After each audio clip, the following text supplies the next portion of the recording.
Hey guys, welcome to our channel. இன்றைக்கி வீடியோவில் நம்ம என்ன டாபிக் பற்றி பார்க்க போகிறோன்னா, நீங்கள் உயிராக நேசிக்கக்கூடிய நபர் அடிக்கடி சண்டை போடுறாங்க, உங்ககிட்ட சரியாக பேச மாட்டேங்கிறாங்க, நீங்கள் ஏதாவது பேச போய் அந்த பர்சன் தப்பாக புரிஞ்சுக்கிறாங்க, அதே மாதிரி அவங்க ஏதாவது பேச வந்து நீங்கள் அதை தப்பாக புரிஞ்சுக்கிறீங்க. உங்கள் 2 பேருக்கு இடையில இருக்கக்கூடிய அந்த கான்வர்சேஷன் வந்து பார்த்திங்கன்னா மோதலில் தான் இருக்குது. சரியாக என் கூட பேசவே மாட்டேங்கிறாங்க. நான் பேச போனாலுமே அந்த நபர் வந்து என்கிட்ட சரியாக பேசுகிறது கிடையாது. அவங்க பேச வந்தால் கூட சண்டை போட்டுட்டு தான் போகிறாங்க. அவங்களால நிறைய நாள் பேசாமல் இருக்க முடியுது, ஆனால் என்னால் அவங்கக்கிட்ட பேசாமல் இருக்க முடியல. அவங்க எப்போவுமே நல்லா என்கிட்ட பேசணும், அதே அன்போடு என்கிட்ட பழகணும் அப்படின்னு நீங்கள் நினைக்கிறப்போ இந்த மெத்தடை நீங்கள் தாராளமாக பயன்படுத்தலாம். நம்ம வீடியோக்குள்ளாடி போக முன்னாடி நம்ம சேனலை நீங்கள் இதான் ஃபஸ்ட் டைம் பார்க்குறீங்கன்னா மறக்காமல் சப்ஸ்கிரைப் பண்ணிக்கோங்க. பக்கத்தில் இருக்கிற பெல் பட்டனையும் கிளிக் பண்ணிக்கோங்க. அப்போ தான் நான் போடுற வீடியோஸ் எல்லாமே உடனுக்குடன் உங்களுக்கு நோட்டிஃபிகேஷனில் வந்துக்கிட்டே இருக்கும். வாங்க வீடியோக்குள்ளாடி போகலாம். உங்கள் ரிலேஷன்ஷிப்பில் வந்து அடிக்கடி சண்டை வருது, மற்றவங்க ஏதாவது சொன்னால் உங்கள் பார்ட்னர் வந்து உங்களை தப்பாக புரிஞ்சுக்கிறாங்க, நீங்கள் உங்கள் பர்சன்கிட்ட பேச போகிறப்போ அங்கே ஏதாவது சண்டை வருது, 2 பேருமே அடிக்கடி மோதிக்கிட்டே தான் இருக்கீங்க. அந்த பழைய காதலை வந்து இப்போ காண மாட்டேங்குது. அந்த பழைய காதல் தான் வேணும், அதே அன்பு புரிஞ்சுக்கிட்டு நடக்கணும். 2 பேருக்கு இடையில் இருக்கக்கூடிய அந்த சண்டை சச்சரவு எல்லாமே வந்து விலகணும். நாங்கள் எப்போவுமே ஹாப்பியாக இருக்கணும்னு நீங்கள் நினைக்கிறப்போ இந்த வார்த்தைகளை தொடர்ந்து நீங்கள் பயன்படுத்திட்டு வாங்க. இதை வந்து யார் வேணும்னாலும் பயன்படுத்தலாம். உங்கள் ரிலேஷன்ஷிப்பில் பிரச்சனை இருக்குது அப்படின்னா நீங்கள் பயன்படுத்தலாம். நண்பர்களுக்காக நீங்கள் பயன்படுத்தலாம். நீங்கள் ஒர்க் பண்ணக்கூடிய பிளேஸில் வந்து உங்களுடைய ஹையர் அஃபிஷியல் கூட அடிக்கடி சண்டை வருது அப்படின்னா நீங்கள் பயன்படுத்தலாம். பெற்றோர் குழந்தைகளுக்காக, குழந்தைகள் பெற்றோர்களுக்காக பயன்படுத்தலாம்.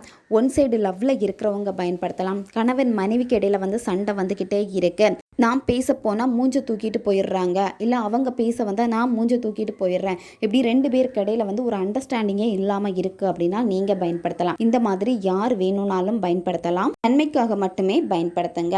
இந்த மெத்தடை வந்து நீங்கள் எந்த டேயில் வேணாலும் ஸ்டார்ட் பண்ணலாம். எந்த நேரத்தில் வேணும்னாலும் இந்த மெத்தடை நீங்கள் செய்யலாம். எப்பெல்லாம் உங்களுக்கு ஃப்ரீ டைம் கிடைக்குதோ அப்போல்லாம் இந்த வார்த்தைகளை நீங்கள் சொல்லலாம்.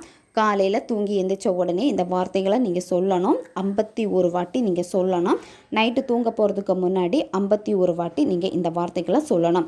இடையில எப்போல்லாம் உங்களுக்கு ஃப்ரீ டைம் கிடைக்குதோ அப்போல்லாம் நீங்கள் 51 வாட்டி தான் சொல்லணும்னு கிடையாது. நீங்கள் ஒரு 7 வாட்டி அல்லது 11 வாட்டி அல்லது 21 வாட்டி இந்த மாதிரி நீங்கள் சொல்லலாம். ஆனால் காலையிலையும் நைட்டு தூங்க போகிறதுக்கு முன்னாடியும் நீங்கள் 51 வாட்டி கண்டிப்பாக நீங்கள் சொல்லிட்டு தான் நீங்கள் தூங்கணும். இந்த வார்த்தைகளை நீங்கள் சொல்ல சொல்ல என்ன ஆகும் அப்படின்னா, உங்கள் 2 பேருக்கு இடையில் இருக்கக்கூடிய அந்த இடைவெளி வந்து குறையும். அதாவது எப்போவுமே சண்டை போட்டுகிட்டே இருக்கீங்க, எப்போவுமே நெகட்டிவாக தான் பேசிக்கிட்டே இருக்கீங்க, அந்த அன்பு இருக்க மாட்டேங்குது, காதல் இருக்க மாட்டேங்குது, பாசமாக பேசவே மாட்டேங்கிறாங்க, இந்த மாதிரி பல பிரச்சனைகள் உங்கள் 2 பேருக்கு இடையில் இருக்குது அப்படின்னா அது எல்லாமே விலக ஆரம்பிக்கும். அந்த பர்சனுக்கு உங்கள் மேலே இருக்கக்கூடிய அந்த அன்பு வந்து பார்த்திங்கன்னா ரொம்ப ஸ்ட்ராங்கான அன்பாக மாறும். அது மட்டும் இல்லாமல் அந்த நபர் வந்து உங்களை புரிஞ்சுப்பாங்க. எப்போதுமே உங்ககிட்ட தான் பேசணும், உங்ககிட்ட தான் பழகணும், உங்ககிட்ட தான் எல்லா விஷயங்களும் ஷேர் பண்ணணும் அப்படிங்கிற ஒரு மைண்டு வந்து எப்போவுமே அவங்களுக்கு இருந்துக்கிட்டே இருக்கும். உங்களுக்கு கால் பண்ணணும், மெசேஜ் பண்ணணும், அதே மாதிரி அன்பாக பேசுவாங்க. இப்போ உங்ககிட்ட வந்து லவ் யூவே சொல்லியிருக்க மாட்டாங்க. இதை நீங்கள் பயன்படுத்தினதுக்கப்புறமா கண்டிப்பாக அந்த பர்சன் வந்து உங்ககிட்ட லவ் யூ சொல்லுவாங்க. நிறைய மாற்றங்களை பார்க்க நீங்கள் ஆரம்பிப்பீங்க. அதே மாதிரி தான் நீங்களும் அந்த பர்சனுக்காக உங்களை அதுக்கேற்ற மாதிரி மாற்றிக்கணும். இந்த மெத்தடு செய்கிறப்போ உங்களுக்கு இந்த மெத்தடு வேலை செய்யும். இந்த மெத்தடை செஞ்சிட்ருக்க டைமில் வந்து நிறைய பேர் பண்ணக்கூடிய தப்பு என்ன அப்படின்னா, எனக்கு மேனிஃபெஸ்டேஷன் வந்து ஒர்க் ஆகிடுச்சு, நான் இனிமேல் அவங்கக்கிட்ட சண்டை போடுவேன், கேள்வி கேட்பேன், அவங்கக்கிட்ட எப்போவுமே நான் நெகட்டிவாக தான் பேசுவேன் அப்படின்னு சொல்லிட்டு நீங்கள் ரொம்ப டாமினேட் பண்ணிவிட்டு உங்களோட மைண்டை வந்து அப்படியே நீங்கள் நெகட்டிவாக வச்சுக்கிட்டே இருந்தீங்க அப்படின்னா கண்டிப்பாக அந்த பர்சன் வந்து உங்களை விட்டு விலகி தான் போவாங்க. ஏன்னா இந்த மாதிரி நீங்கள் நினைக்கிறப்ப என்ன ஆகும் அப்படின்னா உங்களுடைய எனர்ஜி எல்லாமே மாறுபடும். நீங்கள் பாசிட்டிவாக மேனிஃபெஸ்டேஷன் பண்ணுறீங்க அப்படின்னா நீங்கள் நினைக்கக்கூடிய எண்ணங்கள் எல்லாமே நல்ல எண்ணங்களாக இருக்கும். அதுக்கேற்ற மாதிரி உங்களுடைய ரிலேஷன்ஷிப்பும் வந்து பார்த்திங்கன்னா அந்த எனர்ஜியில் கரெக்டாக போய்கிட்டே இருக்கும். நீங்கள் நெகட்டிவாக திங்க் பண்ணிவிட்டு நீங்களே வாண்டடாக போயிட்டு அவங்கக்கிட்ட சண்டை போட்டுக்கிட்டே இருக்கிறது, இப்படி பண்ணீங்க அப்படின்னா எனர்ஜி வந்து மாறுபடும். திரும்பவும் அந்த பர்சன் வந்து உங்ககிட்ட சண்டை போட தான் ஆரம்பிப்பாங்க. அதனால் நீங்கள் எண்ணங்களை வந்து கரெக்டாக வச்சுக்கோங்க. உங்களுடைய எண்ணங்கள் அந்த இடத்துல நம்ம எப்படி பிஹேவ் பண்ணணும் அப்படின்னு சொல்லிட்டு நீங்கள் கான்சியஸாக இருந்தீங்க அப்படின்னா நீங்கள் அழகாக உங்களுடைய ரிலேஷன்ஷிப்பை எடுத்துகிட்டு போகலாம். நாங்கள் கொடுக்கக்கூடிய மெத்தட்ஸ் எல்லாமே வந்து பார்த்திங்கன்னா நன்மைக்காக மட்டும்தான் இருக்குது. நல்ல விதத்தில் நீங்கள் பயன்படுத்தணும். தெய்வீகம் சார்ந்த ஒரு இதுதான். நீங்கள் சொன்ன பேச்சுக்கு வந்து அவங்க தலையசைப்பாங்க. நீங்கள் கூப்பிட்ட உடனே வருவாங்க.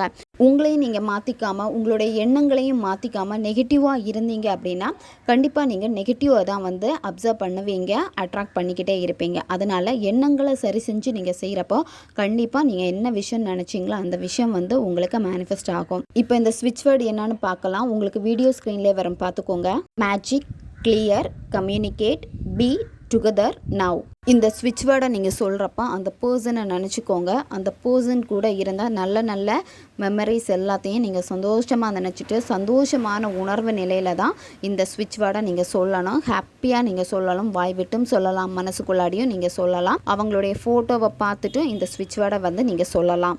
உங்கள் நபர் உங்ககிட்ட ரொம்ப பாசமாக இருக்காங்க, ரொம்ப கேர் எடுத்துக்கிறாங்க, ரொம்ப அன்பாக உங்ககிட்ட பழகுறாங்க, எப்போவுமே வந்து உங்களுக்கு ரொம்ப சப்போர்ட்டிவாக இருக்காங்க, இப்போவும் உங்கள் கூட வந்து அதே மாதிரி தான் இருக்காங்கன்னு அந்த உணர்வு நிலைகளை கொடுத்து இந்த ஸ்விட்ச் வேர்டை நீங்கள் சொல்லணும்.